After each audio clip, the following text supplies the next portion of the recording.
समीचीन विकल्पों का सम्यक समाधान। सुनिए परम पूज्य श्रमण श्री सुप्रभ सागर जी महाराज के मुखारबिंद से YouTube चैनल सुप्रभ उवाच पर शुभाशीष परम पूज्य श्रमणाचार्य 108 श्री विशुद्ध सागर जी महाराज।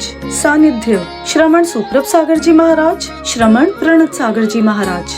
पुण्य आर्जक श्री रविंद्र जयश्री, कुमारी परिणा गहाणकर अमरावती, 100 मोक्षता राजस डोन गावकर औरंगाबाद। ओम नमः सदैव। नमो नमः सत्हितंकराय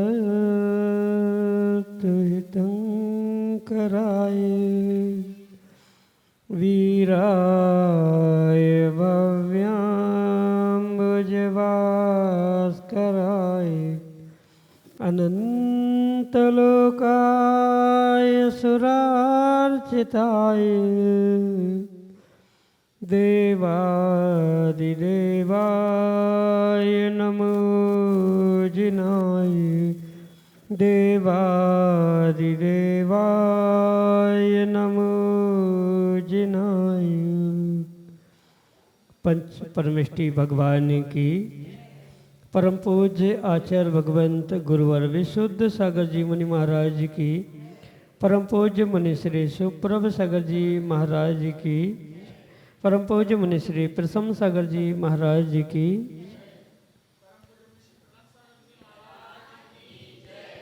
समीचीन विकल्पों का सम्यक समाधान, सम्यक ज्ञान की वह अनूठी विधा जो हमारे अंतरंग को निर्विकल्पता की ओर ले जाने वाली है, क्योंकि जहाँ विकल्प है वहाँ संसार है और उस संसार से मुक्ति का एकमात्र उपाय सम्यक ज्ञान की प्राप्ति, और उस सम्यक ज्ञान की प्राप्ति का वह अनूठा उपाय परम पूज्य आचार्य भगवंत गुरुवर विशुद्ध सागर जी महाराज के मंगल सुभाषिष से परम पूज्य मुनि श्री सुप्रभ सागर जी महाराज द्वारा हमें प्रतिदिन प्राप्ति प्रदान किया जाता है। तो ऐसे आत्मकल्याण की अनूठी विधा से आप भी जुड़ने का प्रयास करें और अपना समीचीन विकल्प भेज करके परम पूज्य मुनि से उसका आगम के परिप्रेक्ष्य में सम्यक समाधान प्राप्त करें। प्रारंभ करते हैं आज का सम्यक समाधान। और आज के पहले विकल्प के लिए आष्टा मध्य प्रदेश से डॉक्टर मगन जैन, श्रीमती चंदा जैन महाराज के चरणों में बारंबार नमोस्तु निवेदित करते हुए अपना समीचीन प्रश्न करें कि महाराज जी, तीर्थंकर प्रकृति के बंध हेतु 16 कारण भावनाओं के अंतर्गत 12 तप में अंतरंग तप के वैयावर्तीकरण तप में ऐसी कौन सी विशेषता है जो इसे शेष तप से अलग करके के तीर्थंकर प्रकृति के बंध में सहायक होती है। हमारे समीचीन विकल्प का सम्यक समाधान करने की अनुकंपा करें। नमोस्तु महाराज जी, नमोस्तु।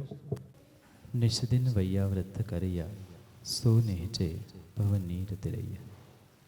ये जो पंक्तियाँ लिखी है वह वास्तव में 16 कारण के अंतर्गत सभी तपों में विशेष तप को रखते हुए कुछ उद्देश्य, कुछ अभिप्राय को ही स्पष्ट करने का प्रयास वहाँ आचार्य भगवंतों ने किया। क्योंकि पुण्य प्रकृतियों में विशेष पुण्य प्रकृति तीर्थंकर प्रकृति कहा जाता है और उसे विशेष साधना तपस्या के माध्यम से ही प्राप्त किया जाता है।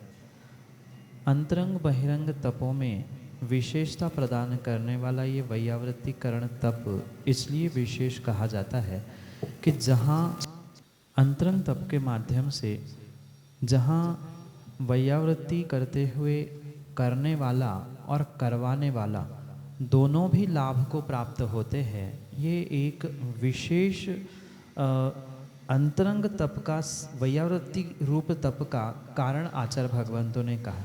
वैयावृत्ति का अर्थ सामने वाले जो निर्ग्रंथ मुनिराज है या साधक है, तपस्वी है, उनकी सेवा करते हुए दोनों व्यक्ति लाभ प्राप्त कर रहे हैं। मतलब जो सेवा कर रहा है उसका श्रद्धान, उसका विश्वास, उसका समर्पण, मैं सेवा कर रहा हूँ, मेरे सेवा से सामने वाले को साता का उदय प्राप्त हो या मेरे सेवा वैयावृत्ति करने से सामने वाले को कुछ सुख मिले, ये भावना वहाँ होने से वह करने वाला यानी वैयावृत्ति तप या वैयावृत्ति की भावना भाने वाला जीव स्वयं तो कर्मों की निर्जरा कर ही रहा है, पर जो उस वैयावृत्ति को प्राप्त कर रहा है वो भी कहीं न कहीं उस सेवा वैयावृत्ति आदि के माध्यम से अपनी साधना में वृद्धि को प्राप्त करने के लिए निमित्त अवश्य ही प्राप्त करता है। इसलिए सभी अंतरंग तपों में ये वैयावृत्ति ऐसा विशेष तप है जो स्व और पर दोनों के हित के लिए निमित्त कहा जाता है। जैसे स्वाध्याय भी अंतरंग तप में आता है, पर स्वाध्याय में मात्र ग्रंथों का अध्ययन या धर्मोपदेश आदि उन प्रकार के स्वाध्यायों को ही ग्रहण किया जाता है जहाँ एक व्यक्ति अधिकांश रूप से उस तप का फल भोगने वाला हो सकता है। पर वैयावृत्ति दोनों को यानी करने वाले और कराने वाले दोनों जीवों को, दोनों साधकों को, दोनों तपस्वियों के लिए कर्मों की निर्जरा के लिए बहुत बड़ा साधन होता है। वैयावृत्ति सेवा के माध्यम से जो साधक शैक्य है, ग्लान है, क्योंकि अनेक भेद जो वैयावृत्ति के कहे हैं उसमें पढ़ाई करने वाला, तपस्वी, बालक, वृद्ध या विशेष तपस्या करने वाला, इन सबको अलग अलग कैटेगरी में रखा। तो जैसा वो साधक है वैसी उसकी उस क्षेत्र में साधना, जो पढ़ाई कर रहा है पढ़ाई के लिए सेवा कार्यकारी बन रही है, जो वृद्ध है उसके लिए वो सेवा कार्यकारी बन रही है। तो इसी प्रकार से वह दोनों के लिए, करने वाले और करवाने वाले दोनों जीवों, दोनों साधकों के लिए ये श्रेष्ठतम कारण होने के कारण से ही वैयावृत्ति तप को सभी तपों से विशेष रूप से तीर्थंकर प्रकृति के बंध आश्रव आदि के लिए निमित्त कहा है। यही आपके लिए सम्यक समझ। दुष्यंत जैन पश्चिम महाराष्ट्र से अगले समीचीन विकल्प। नमोस्तु नमोस्तु भगवान। हे भगवान, हम रोज़मर्रा की ज़िंदगी में ध्यान और संयम कैसे ला सकते हैं, इसकी एक श्रावक भी अपने प्रतिदिन की जिंदगी में, जीवन में संयम और ध्यान का आलंबन अवश्य ही ले सकता है। ऐसा सर्वथा नहीं है कि मात्र कोई साधक, तपस्वी या निर्गत मुनिराज ही ध्यान, संयम आदि का पालन कर सकते हैं। आप अपनी रोज़मर्रा की ज़िंदगी अपनी शक्ति के अनुसार तप कर सकते हैं। और आगम में यही आचार्यों ने कहा है, शक्तितः त्याग, शक्तितः तप। तप भी, त्याग भी पूर्ण रूप से शक्ति के अनुसार ही करने की आवश्यकता है। क्या होता है, व्यक्ति श्रावक ये सोचता है कि बहुत बड़ी तपस्या करने से या बहुत बड़ा नियम, संयम व्रत लेने से ही हम संयमी हो सकते हैं, या घंटों घंटों ध्यान करने से ही हम ध्यान में सिद्ध कर सकते या ध्यान कर सकते। ऐसा बिल्कुल भी नहीं है। हम अपनी शक्ति के अनुसार कुछ मिनटों का भी अगर संयम, नियम ले रहे हैं तो वो भी कर्मों के निर्जरा के लिए निमित्त बन सकता है। माना कि हमें पता है कि सुबह का भोजन करने के बाद अब 2 घंटे हम कुछ भोजन करने वाले नहीं या कुछ भी खाने वाले नहीं, तो ज़रूरी नहीं है कि हम पूरे दिन का उपवास ग्रहण करें। शक्ति नहीं है, 2 घंटे का हमने उपवास या संयम ले लिया कि अब 2 घंटे हम चारों प्रकार के भोजन का त्याग कर रहे हैं, पर नियम लिया है ना तो उसका पालन भी करना आवश्यक है। शक्ति से ले, 2 घंटा नहीं, हमें पता है कि 2 घंटे में भूख प्यास लग सकती है, तो 1 घंटे का ले ले, आधे घंटे का ले ले, 10 मिनट का ले ले। जितनी शक्ति है, शक्ति के अनुसार ही उस संयम को प्राप्त करते हुए अपने जीवन को बदलने का प्रयास करना होगा। इतना ही संयम नहीं, खाने पीने के विषय में नहीं, अन्य भी विषयों में हम संयम ले सकते हैं। जैसे वाणी संयम भी संयम कहा है। और श्रावक को तो वास्तव में श्रावक क्या, प्रत्येक व्यक्ति को, मनुष्यों को 24 घंटे में 10 मिनट, आधा घंटा कहीं ना कहीं मौन रहने की अभ्यास डालने की आवश्यकता है। जितना वह व्यक्ति मौन रहने की साधना, वाणी संयम रूप प्राप्त करेगा, उतने ही आने वाली पर्याय में उसके लिए मधुर कंठ, सुस्वर आदि आदि कर्मों का आश्रव बंध वर्तमान में और भविष्य में उदय में आने की संभावना है। तो ये भी एक प्रकार का संयम है। प्राणियों की रक्षा करना जितना संभव हो सके, क्योंकि श्रावक कम से कम संकल्प हिंसा ना करे, इतना तो अवश्य ही कहा है। बाकी उद्योगी आरंभी हिंसा तो श्रावक, क्योंकि श्रावक है, उसकी ज़िंदगी उस हिसाब से है, पूर्ण रूप से त्याग नहीं, इसलिए तो करेगा। पर जितना कर पा रहा है उतने समय के लिए, जैसे आज देखने के लिए मिलता है, रात में सोते हुए ऑल आउट कछवा छाप लगाते हुए उन मच्छरों को पीड़ा कष्ट दिया जाता है, तो उससे बचने का प्रयास किया जा सकता है। कम से कम ठीक है, हम रात में आप श्रावक प्रयोग कर रहे हैं, कायदा तो यही है, करना ही नहीं चाहिए, पर कम से कम दिन में त्याग कर ले कि हम दिन में 24 घंटे में से 8 घंटे 16 घंटे उसका उसका प्रयोग नहीं करेंगे, आदि आदि बहुत सारे ऐसे छोटे कार्य हो सकते हैं जिसके माध्यम से आप अपने जीवन में संयम प्राप्त कर सकते हैं। और पक्का मानना, जो जितना विशेष संयम का, छोटे छोटे संयम का, नियम का पालन आज करेगा, वही छोटे छोटे संयम, छोटे छोटे नियम ही भविष्य में उसके लिए महाव्रत आदि रूप बदलने की संभावना है। रही बात ध्यान की, तो ध्यान भी आप जितना संभव है 5 मिनट, क्योंकि एकाग्र होना, चिंता विकल्प सबसे दूर होते हुए शुभ में अपना उपयोग लगाना, ये ही व्यवहार से श्रावकों के लिए ध्यान का है। जो आर्द्र रौद्र ध्यान चल रहा है, विषय कषायों को प्राप्त करना, परिग्रह को प्राप्त करना, इन रूप जो निदान, इष्ट संयोग, वियोग आदि रूप जो हो रहा है, उससे बचते हुए हमें जो शुभ यानी अच्छी क्रियाएं लग रही है, देवशास्त्र गुरु के साथ हमने जो प्राप्त किया, दिन भर में गुरु का सानिध्य मिला, 5 मिनट हम शाम को सोने से पहले ये चिंतन करने का प्रयास करें, मन को एकाग्र करते हुए कि आज मैंने गुरु से क्या प्राप्त कर लिया, आज उनको आहार देते हुए मैंने क्या सीखा, आज 24 घंटे में मैंने क्या गलती की, अब कल मैंने इसका मैं कैसे उसका सुधार करूं, आदि के बारे में भी कुछ क्षण, कुछ मिनट चिंतन करना एकाग्र होते हुए, ये भी एक प्रकार से ध्यान है। और श्रावकों को यही उपचार से ध्यान स्वीकार किया गया है। इसलिए इस प्रकार से आप अपने रोजमर्रा की जिंदगी में ध्यान और संयम का पुरुषार्थ स्वयं के शक्ति के अनुसार करें। ये विकल्प ना करें कि लंबा नियम, लंबे संयम, लंबे समय ध्यान करने से ही कर्मों की निर्जरा है। अल्प समय बिल्कुल शक्ति के साथ करें, श्रद्धा के साथ करें, विश्वास के साथ करें, वो भी कर्मों की निर्जरा के लिए निमित्त बन सकता है। यही आपके लिए सम्यक समझ। सो रोहिणी रविंद्र कर्णकर, वासिम महाराष्ट्र से, अगले समीचीन विकल्प के साथ। तीनों महाराज जी के चरणों में नमोस्तु नमोस्तु नमोस्तु।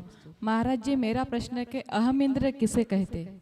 अहम इंद्र, 2 शब्दों से यह शब्द उत्पन्न हुआ है, अहम और इंद्र, जो अपने आप में इंद्र की भूमिका को निभाते हुए किसी की आज्ञा, किसी की गुलामी को प्राप्त नहीं करता है, वह अहम इंद्र कहा जाता है। अहम यानी स्वयं से जो इंदति इंद्रा, यानी अपने स्वयं से ही जो सब कुछ कार्य करता है, जो किसी के अधीन नहीं होता, किसी के आज्ञा या किसी के संबोधन की जिसे आवश्यकता नहीं होती, ऐसा जो इंद्र होता है उसे अहम इंद्र के रूप में कहा जाता है। जैसे इंद्रों की व्यवस्था, स्वर्गों की व्यवस्था समझाते हुए आचार्य भगवान कहते हैं कि उन वैमानिक देवों में भी अनेक प्रकार के, अनेक जाति के देव होते हैं। कुछ अनेक आदि जाति के देव होते हैं जिनको सौधर्म आदि देव अहम इंद्र जैसे आज्ञा करते हैं। वे कभी प्राणी बनकर, मतलब हाथी, घोड़ा, सेना आदि बनकर आते हैं। कुछ ऐसे जीव होते हैं जो त्रियंच बनते हैं, कुछ ऐसे होते सेना बनते हैं, कुछ उनके विक्रिया से अन्य भी कार्य किए जाते हैं। तो अनेक प्रकार के इन देवों में जो सर्वश्रेष्ठ होते हैं, आज्ञा देने का काम जो करते हैं, अपने आप में जो स्वयं मुखिया के रूप में कार्य करते हैं, ऐसे उन इंद्रों को आगम में अहम इंद्र के रूप में कहा है।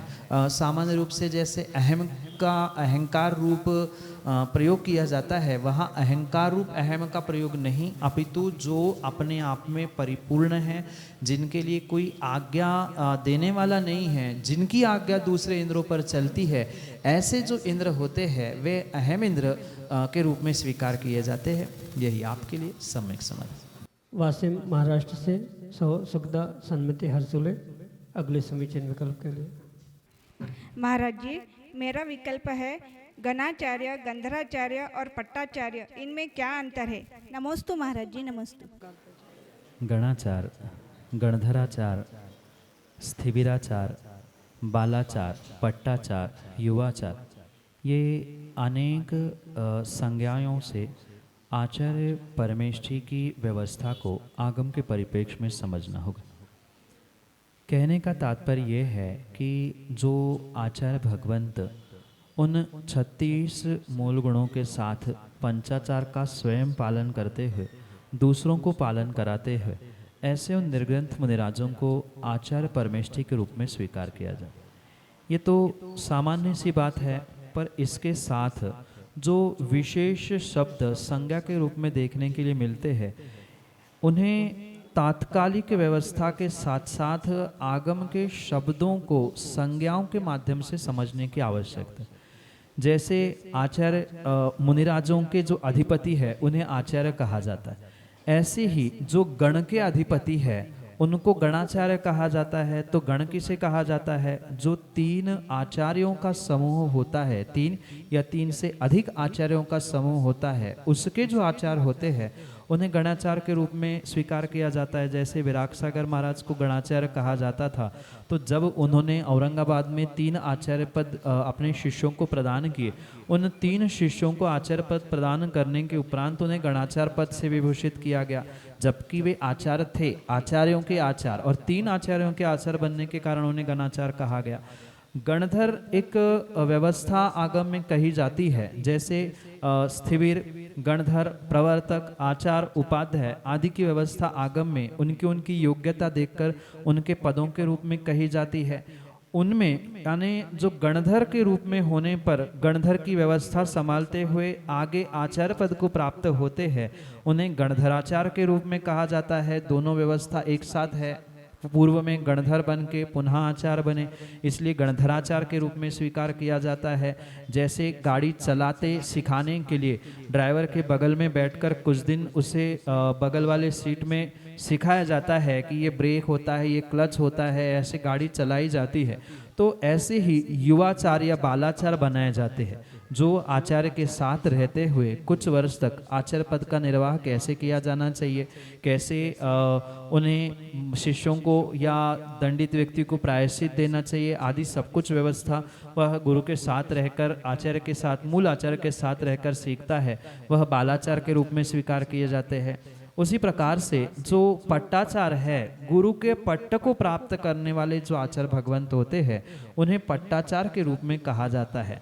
पट्ट का अर्थ मात्र पाटा नहीं है, सिंहासन नहीं है, वो तो व्यवहार से गुरु का मिलता ही है, पर उसके अलावा भी जो गुरु परंपरा है उसे गुरु पट्टावली कहा जाता है। इस गुरु पट्टावली की परंपरा को जो आगे निर्वाह करेंगे, गुरु की संकल्प नियम के साथ साथ, गुरु की आज्ञा के साथ साथ गुरु के संघ का भी जो निर्वाह करेंगे, ऐसे उस शिष्य को, ऐसे उस योग्य आचार्य शिष्य को पट्टाचार्य के रूप में स्वीकार किया जाता है। जैसे वर्तमान में कुछ समय पहले आपने गणाचार्य विराग सागर जी का पट्ट परंपरा से प्राप्त होने वाला सिंहासन, उनका संघ, संघ की व्यवस्था, सब कुछ उनके योग्य शिष्य विशुद्ध सागर जी को प्राप्त करते हुए देखा। और उसी उद्देश्य, उसी अभिप्राय से ये पट्टाचार की व्यवस्था, और ये पट्टाचार की व्यवस्था कोई आज की नहीं है, अपितु प्रत्येक गुरु परंपरा में आचार्य शांति सागर, आचार्य शांति सागर क्षाणी और आचार्य आदि सागर, इन सभी की परंपराओं में ये पट्टाचार की व्यवस्था वर्तमान परिप्रेक्ष्य में भी है। और अगर पूर्व परंपराओं में भी आगम में अगर हम खोल के देखें तो वहाँ स्पष्ट उल्लेख मिलता है कि अमुक आचार्य भगवंत के ये पट्ट शिष्य थे, उन्होंने उनकी पट्टावली को आगे बढ़ाया। तो पट्ट और पट्टावली को आगे बढ़ाने वाले आचार्य को तो पट्टाचार्य कहा जाएगा। पट्ट और आचार जिस उस पट्ट पर, पाटे पर, परंपरा पर, उनकी पट्टावली पर आगे का उत्तरदायित्व संभालने वाला जो शिष्याचार होता है, वह आचार्य भगवंत ही, शिष्य ही पट्टाचार्य के रूप में स्वीकार किया जाता है। और भी बहुत सारे ऐसे आचार्य की व्यवस्था है, जैसे गणधराचार्य है, ऐसे स्थिविराचार्य भी है। स्थिविर एक पद है, तो स्थिविर भी जब आगे आचार्य बनते हैं तो वे स्थिविराचार्य के रूप में स्वीकार किए जाते। तो ये सब कुछ संज्ञा और वर्तमान की व्यवस्था को आगम के परिप्रेक्ष्य में समझते हुए अपने अपने योग्य शिष्यों को गुरु परंपरा से, गुरु आज्ञा आदि आदि से प्राप्त होता हुआ ये पट पद व्यवस्था के रूप में स्वीकार करना होगा। यही आपके लिए सम्यक समाधान। यस वार्ले वासिम महाराष्ट्र से अगले समीचीन विकल्प। अगर मिथ्यात्व का त्याग हो और उनके मंदिर घूमने गए तो भी पाप लगता है क्या? और अगर उनका प्रसाद खाया तो पाप लगता है क्या? सच्चे देव शास्त्र गुरु को छोड़कर अन्यत्र किसी भी प्रकार से कुदेव को, गुरु को, शास्त्र को कृत कारित अनुमोदना से मानना, इसका ही नाम मिथ्यात है। और जहाँ व्यक्ति ने, श्रावक ने मिथ्यात का त्याग किया है, वहाँ उसे ये ध्यान रखना होगा कि भले ही भावना नमस्कार की नहीं है, दर्शन करने की नहीं है, पर वहाँ आपका पहुँचना ये कहीं न कहीं परोक्ष रूप से अनुमोदना के रूप में ही स्वीकार किया जाता है। मतलब अनुमोदना का अर्थ होता है उस स्थान का कुदेव, कुगुरु, कुशास्त्र, उनके मंदिर, आयतन आदि की हम कृतकारित अनुमोदना से प्रशंसा कर रहे हैं। स्वयं भले ही नहीं गए या गए तो भी आप वहाँ जाकर प्रशंसा कर रहे हैं, देखो कितनी अच्छी दीवार है, कितनी अच्छी प्रतिमा है, कितना अच्छा मंदिर है, आदि आदि। किसी भी प्रकार से अनुमोदना स्वयं करो या दूसरा कर रहा है उसकी अनुमोदना की अनुमोदना करो। हाँ हाँ, आपने सही कहा, बिल्कुल सही है। वहाँ भले ही हम मनोरंजन के लिए जा रहे हैं, घूमने फिरने के लिए जा रहे हैं, तो भी कहीं न कहीं वहाँ पर आपको दोष अवश्य ही लग रहा है। मिथ्यात्व का त्याग करने वाला हो या त्याग नहीं भी किया हो तो भी मिथ्यात्व का सेवन करने वाले जीव को अवश्य ही दोष लगता है। और आचार्य भगवंतों ने कहा है कि 1,00,000 वैश्याओं का सेवन करने में जितना पाप लगता है उतना पाप एक बार के मिथ्यात्व का कृतकारित अनुमोदना से सेवन करने से लगता है। इसलिए पूर्ण रूप से उससे बचने का प्रयास ही आपको करना होगा। अगर आपने वहाँ कोई सामग्री ग्रहण करने का भी प्रयास किया है, क्योंकि सामग्री वहाँ ग्रहण की है, आपकी अनुमोदना हुई कि आपने उसे प्रसाद मान के ग्रहण किया या व्यवहारिकता के रूप में भी प्रसाद ग्रहण किया है, तो भी वह आपको दोष पूर्ण ही स्वीकार करना होगा। क्योंकि आचार्य भगवंत कहते हैं कि किसी भी प्रकार से भय से, राग से, स्नेह से या व्यवहारिकता से भी अगर आप अनुमोदना कर रहे हैं उन कुदेव, कुगुरु, कुशास्त्र, को आयतन आदि आदि की, अनायतन आदि की, तो वहाँ आपको मिथ्यात्व का दोष बिल्कुल ही लगेगा। इसलिए ऐसा कार्य करना भी आगम के परिप्रेक्ष्य में उचित नहीं है। घूमना फिरना, मनोरंजन करना, वहाँ के द्रव्य सामग्री को ग्रहण करना, ये मिथ्यात्व के ही कोटि में आएगा। यही आपके लिए सम्यक समझ।